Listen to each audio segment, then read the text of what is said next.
खुलुमबाय रायजोफोर बयखौबो बरायबाय आंनि बसुमतारी इन्डियान इउटुब चेनेलाव दिनैनि कन्टेन्टआ जागोन 26 जानुवारि 2023 रिपाब्लिक डेआव खानापारायाव फालिनायाव 26 जानुवारिखौ बाहाय जोंनि आसामनि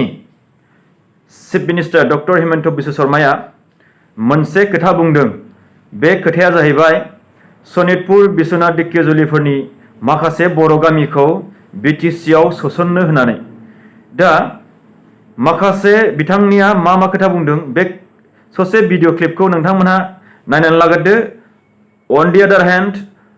आरो माखासेफ्रा दरना होनायखौ नोंथांमोनहा रायजो राजाफ्रा नायनानै लाग्रोदो। बिनि उनाव डिसकास खालामसै रायजोफोर। तिरंग पताकार तলত থিয় হৈ আমি বড়ো চুক্তিত ঘোষণা কৰা বা বড়ো চুক্তিত স্বাক্ষৰিত কৰা আৰু এক প্ৰতিশ্ৰুতি আমি পালন কৰিব খুজিছো। আমি সংকল্প লৈছিলো যে বিটিআৰ বা বড়োলেণ্ড টেৰিটৰিয়েল ৰিজনেল কাউন্সিলৰ সীমা আমি গহপুৰলৈকে বৃদ্ধি কৰিম। সমস্ত সীমা নহয়, নিৰ্দিষ্ট গাঁও য'ত বড়ো লোকসকল 100% বাস কৰে সেই গাঁওসমূহ আমি বিটিআৰৰ অন্তৰ্ভুক্ত কৰিম। সেই পদক্ষেপৰ অংশ হিচাপে ঢেকিয়াজুলি, চতিয়া, বিশ্বনাথ, বিহালী আৰু গহপুৰত 80%তকৈও বেছি বড়ো লোক বাস কৰা 43খন ৰাজহ গাঁও আৰু 17খন বনগাঁৱক আমি বিটিআৰৰ লগত সন্নিৱিষ্ট কৰাৰ সিদ্ধান্ত আমি আজিৰ এই পবিত্ৰ দিনতে আমি ঘোষণা কৰিছো।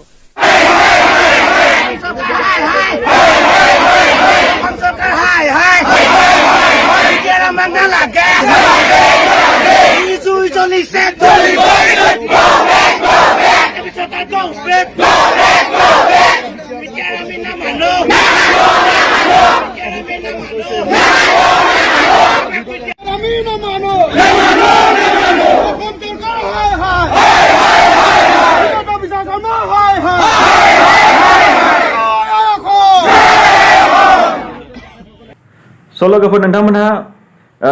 बिथां जोंनि आसामनि CM mister doctor Himanta Biswa Sharma speech होनायखौ नायबायना रायजो राजाफोर आरो अन दि आदार हेन्ड माखासे दरना होगिरिफोर बिथांमोनखौबो नोंथांमोनहा मा खोथा बुंदों बेखौ नायबायना। दा कन्टेन्टआ जाहैबाय जोंनि आसामनि chief minister doctor Himanta Biswa शर्माया माखासे दिकियाजुलि, सनितपुर, बिश्वनाथ बिनि ओनसोलनि माखासे बर'फोरखौ बिथाङा जोंनि बिटिसिआव सोनो होननानै खोथा बुंदों। दा जुदि थारैनो बिथां खोथा बुंनाया लिखित भाबै जाबाय नामा? जुदि जाबायबा आङो बिथां बुंनायखौ मस्ट वेलकाम आंनि गोसो गोरबोनिफ्राय आरो आंनि गोसो गोरबोनिफ्राय हाजासे बिथांखौ आं इसोरनाव आरज गाबगोन जाहाथे बिथांनि जिउआ आलो गोजोनै गोलावै जोरनानै थाथों। आरो बेजों लोगोसे बर'नि लिडारफोरखौबो साफ्रोमबो बर' लिडारफोरखौ आङो गोसो गोरबोजों गोसो खुसियै इसोरनाव आरज गाबगोन बिथांमोननि जिउआ गोलाव जोरथों। नाथाय जुदि लिखित भाबै जुदि हाबाखैबा, लिखित भाबै जायाखैबा, नाथाय बै ओनसोल बिश्वनाथ, सनितपुर, दिकियाजुलि ओनसोलनि बर'फोरनिफ्राय नोंथांमोननि बर' लिडारफोर आरो हिमन्तनियाव बिसोर बुंनाय सावा नांगोन जुदि हाबाखैबा, लिखित भाबै जायाखैबा। दा जों नुनायाव बेयो ओरैनो स्पिचसो होदों। मोनसे जोंनि सुबुंखान्थि फालिनाय 26 जानुवारि रिपाब्लिक डेआव बिथाङा खानापारायाव मोनसे स्पिचआव बे खोथाखौ बुंदों। जुदि लिखित भाबै जायाखैबा आरो केबिनेट पास जायाखैबा आसामनिफ्राय आरो पार्लियामेन्टआव जोंनि इन्डियान पार्लियामेन्टआव लकसभा राज्यसभा जुदि पास जायाखैबा इन्डियान प्रेसिडेन्टआ जुदि साइन होआखैबा बेयो सन्देहजनक दं। रायजो राजाफोर, सनितपुरनि रायजो राजाफोर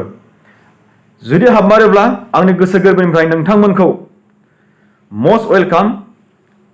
आरो आङो गोबां बर' रायजो राजाफोरखौ जोंनि बिटिसिजों थाजानो लुबैयो मानो होनोबा जों मेजरिटि जानांगौ मेजरिटि जायोबासो जोंखौ गुबुन हारिफ्रा दाङायनो हानाय नङा रायजो राजाफोर नाथाय जुदि नोंथांमोननि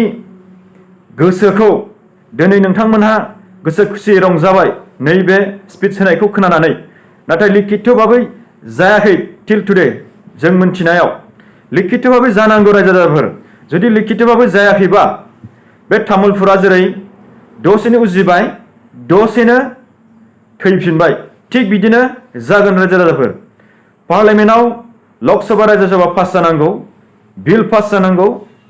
बेखौसो जों लुबैगोन थाबैनो बिटिसिनि गभर्नमेन्टआ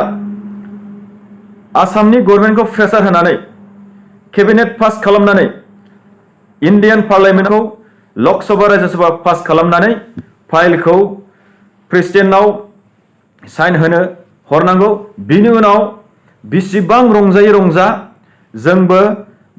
बिटिसि आव थाखानाय सिटिजेनशिपनिफ्राय नोंथांमोनखौ मस्ट वेलकाम आङो आंनि गोसो गोरबोनिफ्राय नोंथांमोनखौ मस्ट वेलकाम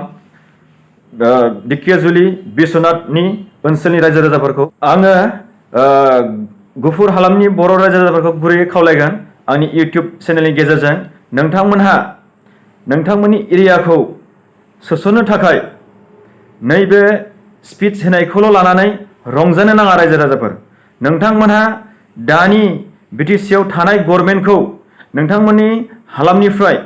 गोख्रैनो प्रेसार होनांगौ नोंथांमोननि एरियाखौ आसाम गभर्नमेन्टआ केबिनेट पास खालामनानै दिल्लीआव जोंनि इन्डियान पार्लियामेन्टआव लकसभा रायजोसभायाव बिल पास खालामनो थाखाय नोंथांमोनहा प्रेसार खालामनांगौ आं बेखौ गुरैयै खावलायगोन नोंथांमोननिसिम नोंथांमोनहा बर्थमान दासान्दि रंजाथ'नो नाङा नांगौब्ला जेब्ला लिखितभाबै जागोन नोंथांमोननि एरियाया जोंनि बिटिसिआव हाबनाय अब्ला नोंथांमोनहा गोसो खुसियै रंजाबाय था आरो ओरै जोंनि बिटिसि एरियायावबो सोरबा सोरबा बिथांमोनहाबो बम गावलायनाय नुदों दा बिथांमोनखौबो आं गुरैयै खावलायगोन बिथांमोनहाबो बम गावलायथ'नो नाङा जेब्ला फुल फ्लेजेड जागोन अब्ला सोर बम गावो गाव सोर अमा जायो जा बुंनांगौ बाथ्रा गैया नाथाय जे बुस्थुआ दासिमबो फुल फ्लेजेड जायाखै इन्डियान पार्लियामेन्टआव थाङाखै आसामनि केबिनेटआव पास जायाखै ओरैनो स्पिचल' होदों दा बेखौ बम गावलायनानै रंजानानै जेबो मुलाम्फा जानाय नङा रायजो राजाफोर आङो गुरैयै खावलायगोन बिश्वनाथ दिकियाजुलि आरो गफुरनि हालामनि बर' रायजो राजाफोरखौ नोंथांमोनहा हागौमानि आसाम गभर्नमेन्ट आरो बिटिसि गभर्नमेन्टखौ नोंथांमोनहा प्रेसार खालाम नोंथांमोननि एरियाखौ जोंनि बिटिसिजों सोजाबनो थाखाय जाहाथे भबिष्यताव जोंनि दा बर्थमान थानाय बिटिसि मेपआ नोंथांमोननि गुफुर हालामसिम बारलाङो बेखौ आङो नोंथांमोननि प्रेसार होनायजों जोंनि बिटिसि हालामनि मेपआ गोलाव जागोन बेखौ आङो नोंथांमोननिसिम आसा थाबाय नाथाय नोंथांमोनहा लिखितभाबै जायालासिनो रंजाथ'नो नाङा जेब्ला केबिनेट पास जानानै पार्लियामेन्टआव पास जायो अब्ला नोंथांमोनहा हागौमानि रंजा माबायदि रंजा बम गावनानै रंजायो ना बेदर जानानै रंजायो नोंथांमोनहा रंजा दा बेखिनिखौ आं नोंथांमोननिसिम खावलायनाय थाबाय आङो बे जुदि मोजां रोखोमनि जुदि लिखितभाबै जायोब्ला नोंथांमोनखौ आंनि इउटिउबनि गेजेरजों मस्ट वेलकाम जोंनि एरियायाव हाबनायनि थाखाय नोंथांमोनहा गोबाव एबा गोलाव समनिफ्रायनो मुभमेन्ट खालामबोगासिनो दङ आरो नोंथांमोनहा उपेन्द्रनाथ ब्रह्मनि मुभमेन्टनि सिगांनिफ्रायनो नोंथांमोनहा गोबां रोखोमनि मुभमेन्टजों लोब्बा लाखिबोदों बे एरियानि मानसिफ्रा आरो गोबां मानसिफोर जिउ दान होबाय बड'लेण्ड मुभमेन्टनि थाखाय बेनिखायनो आङो गोसो गोरबोनिफ्राय इन्डियान गभर्नमेन्ट आरो आसाम गभर्नमेन्टआ नोंथांमोननि एरियाखौ बिटिसिजों सरजाबफायो बेखौ आङो थाबैनो जाफुंगोन होननानै आफा इसोरनाव एबा आफा आनान गसाइनाव आर'ज गाबनाय थाबाय बेखिनि खोथाखौ आं दिनै बुंबाय आरो रायजो राजाफ्रा एबा बर' रायजो राजाफ्रा आंनि चेनेलनि कन्टेन्टखौ मोजां मोनब्ला अन्नानै साबस्क्राइब खालाम लाइक खालाम आरो शेयार खालाम गोजोन्थोंसै